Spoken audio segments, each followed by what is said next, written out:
Sir in the front right here. Hello. Obviously, it's been a little bit since we last saw you fight in the UFC. So I guess just how's life been since then? Because we saw you, at the Olympics with the torch. You came out of the arena and everything. Just how's life been since your last fight?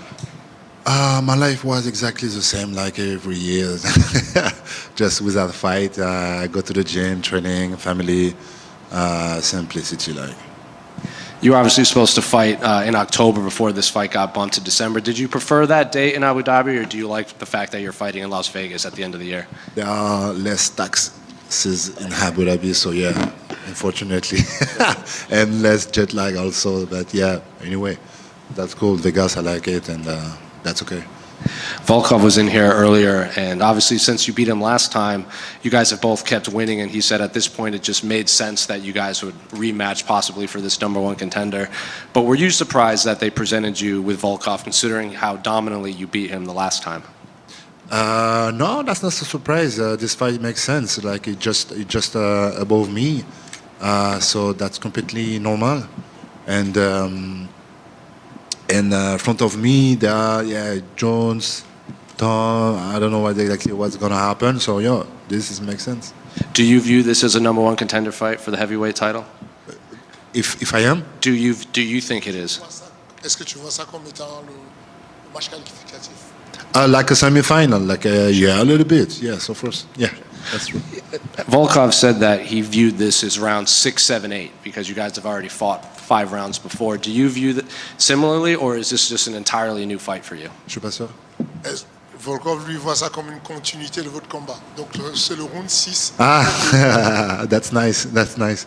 No, it's going to be different.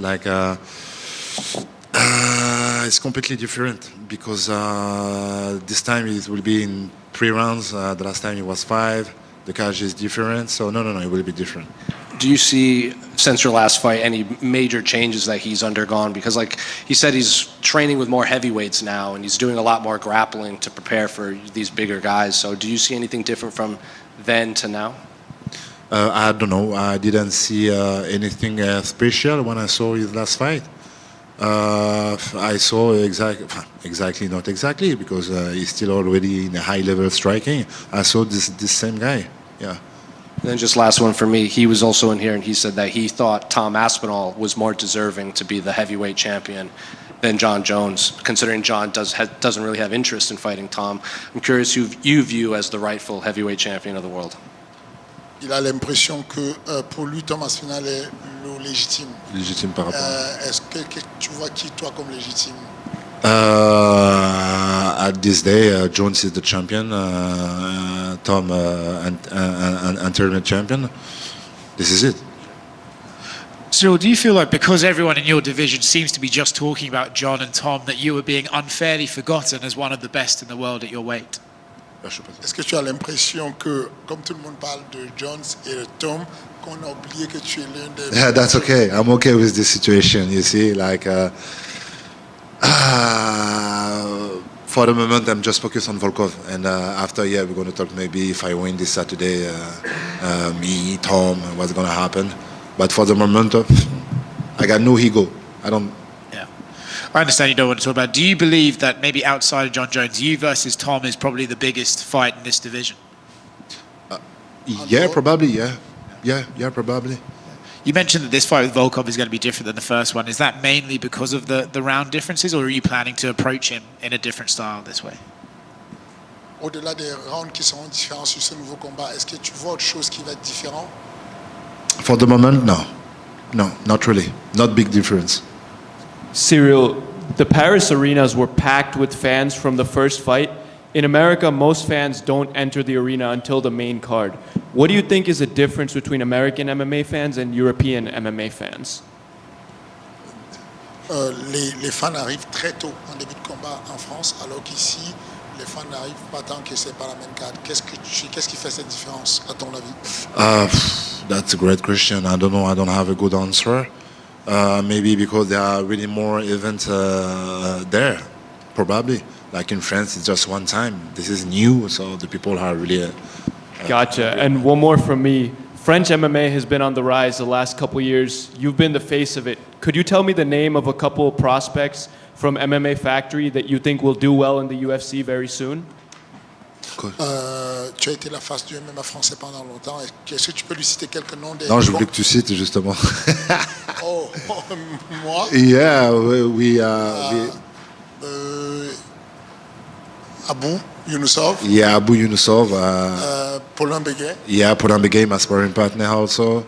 William Gomis, William Gomez, but you know him already because he's already in the UFC. Daria, Who? Daria. Daria, see, Daria, the Russian girl. We have a lot of good fighters. Some people are really close. Some people just started this career. But in MMA Factory, you have a lot of stars. Ciryl, to your left, right here. Obviously, last time you were here at the T-Mobile Arena, you were headlining against no other than Jon Jones. So I just want to ask, how has this fight week compared to that fight week against Jon Jones so far? La différence de... Comment tu compares ce combat avec le combat que tu as, le combat de Jon Jones? Les deux, quelle est la comparaison, la différence que tu fais?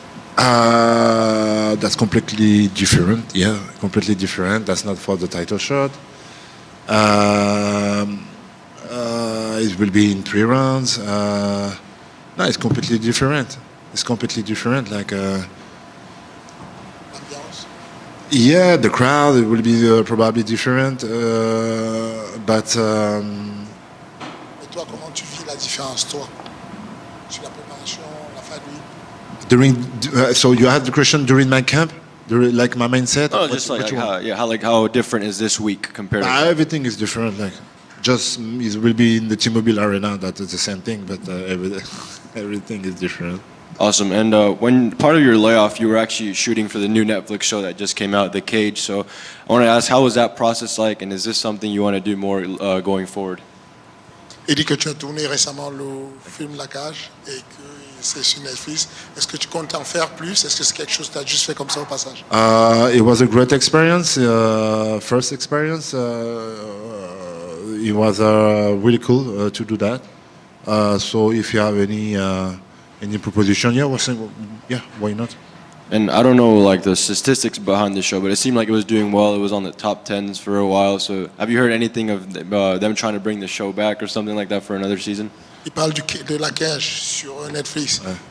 Ils sont numéro 1 en France pendant longtemps. En tout cas, sur le top 10, ils sont restés longtemps. Est-ce que tu penses qu'il y aura une saison 2? Probably, yeah. Because of the success at this time, I think they're going to be a second season, yeah. And Taylor or Ibrahim? Taylor, of course. Ciryl, right here. Right here. Yeah. Ciryl, can you describe the experience of getting to carry the Olympic torch in Paris earlier this year? This means a lot for me, like because I'm from my hype from MMA, and MMA is not how you say that un sport olympique. It's not an Olympic sport, like so. But I touch this a little bit with some guys in the judo, in some sport like that, and to be there and to have a consideration for the Olympic Games, even if I'm from MMA, was an incredible sensation. You now have several countrymen. Your teammate Nazardine, Manon Fior, also doing well. What is it like to see just more talent finally finding big success in big fights in MMA from France? Qu'est-ce que ça te fait d'avoir tous tes compatriotes qui commencent à trouver pas mal de succès au MMA? It was an evidence. It was an evidence for me. Like I said, when I was a little bit lonely, when I started my career in the UFC, every time I say, no worries, it's gonna come in. We have a lot of stars in France, because every time I expose that, which sport we are not good in my country. We are good in soccer, rugby, handball, basketball, athleticism, every sport. And so it was just a time question. Matter of time. How you say that? Matter of time. Thank you. Ciryl right here. when you first joined the UFC, you were really active. I think you had 4 fights in 2019, 3 fights in 2021. Of course, the past couple of years, things have slowed down a little bit. Moving forward, is the plan to kind of get back to that activity, 2-3 fights every year? Is that what you want? I don't want to be in the rush, like 4 fights per year, because I want to do a great camp every time before a fight.